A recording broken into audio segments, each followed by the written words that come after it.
ANC Chief Whip Jackson Mthembu says the governing party has renewed its efforts to address inequalities in the country. He was speaking in the National Assembly during the debate of both houses of Parliament on President Cyril Ramaphosa's State of the Nation address.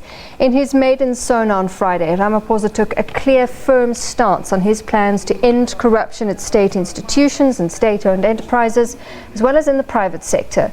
Mthembu says the ANC needs to honour the dreams of the late former President Nelson Mandela. EFF leader Julius Malema has assured Ramaphosa of his party's support. However, he did have words of caution for the president, while DA leader Mmusi Maimane says work needs to begin quickly to put the country back on the right path. He says that this will be difficult because President Ramaphosa has inherited a divided ANC. I also welcome the president's commitment to reduce the size of his cabinet. At 35 ministries, each with a deputy ministers, ours is one of the most bloated governments in the world.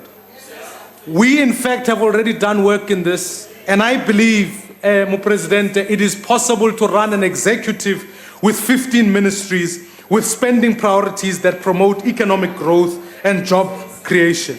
If we have your cabinet, we can save 4.7 billion rands.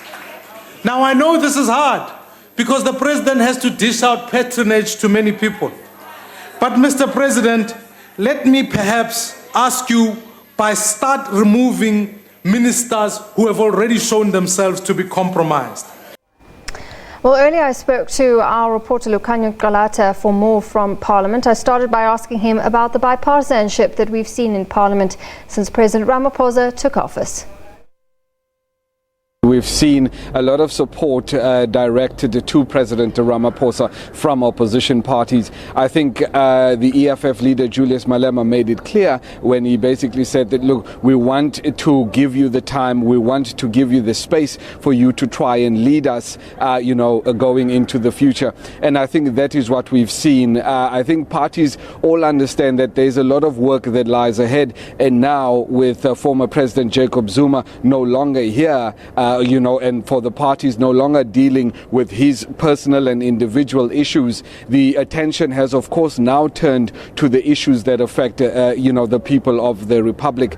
This morning, in the debates that were taking place, we saw the issue of corruption being mentioned. We saw the issue of expropriation without compensation being mentioned. So once again, I think MPs find themselves in a position where they get to debate and talk about substantive issues that affect the country, as opposed to issues that affect an individual, as they did during the Zuma era. Natasha?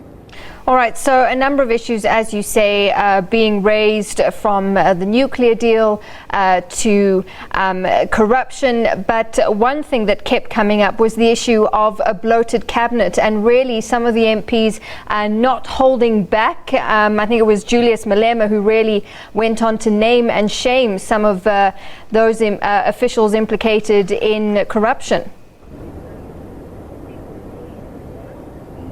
Natasha, yes, Julius Malema took a particular umbrage with former Communications Minister Faith Muthambi, basically saying to President Ramaphosa that he cannot understand why, the president would have someone like Faith Muthambi in his cabinet and have someone like Thoko Didiza or, languishing in Parliament. He didn't use the word languish, but basically saying that, why would you have Muthambi and not Didiza in your cabinet? Then we saw visuals of former Communications Minister Faith Muthambi smiling, I think obviously realizing that Julius had taken, or Mr. Malema had taken, a personal issue with her.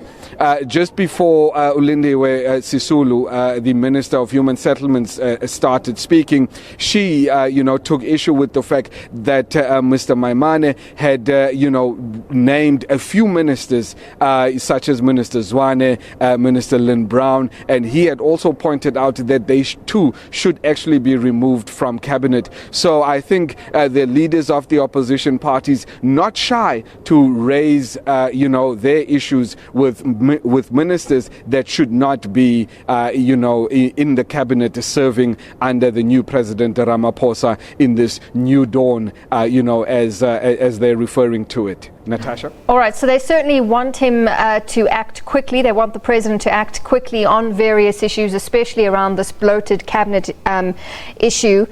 So as I said earlier, we're seeing this debate that is supposed to be set over 2 days really crammed into 1 day. So give us a sense of the timeline for the next couple of days. We'll have Cyril Ramaphosa, President Ramaphosa's response tomorrow to this debate. And then when are we likely to see a sort of cabinet reshuffle? Natasha, yes, this morning, from this morning, 10 o'clock onwards, and we will likely have the debates of the State of the Nation address running well past 8 o'clock this evening. So those 2 days have been condensed into one. Tomorrow we then have the President's response to the debate.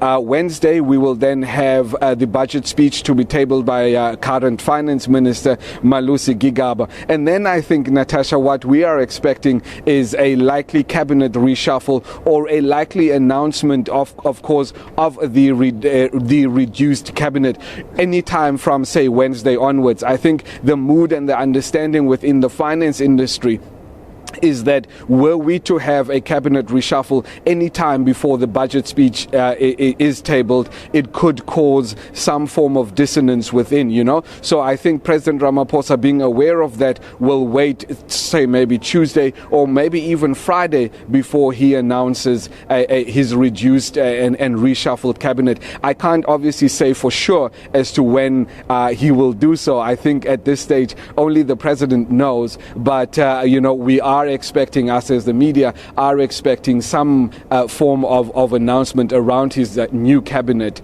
anytime from Thursday onwards.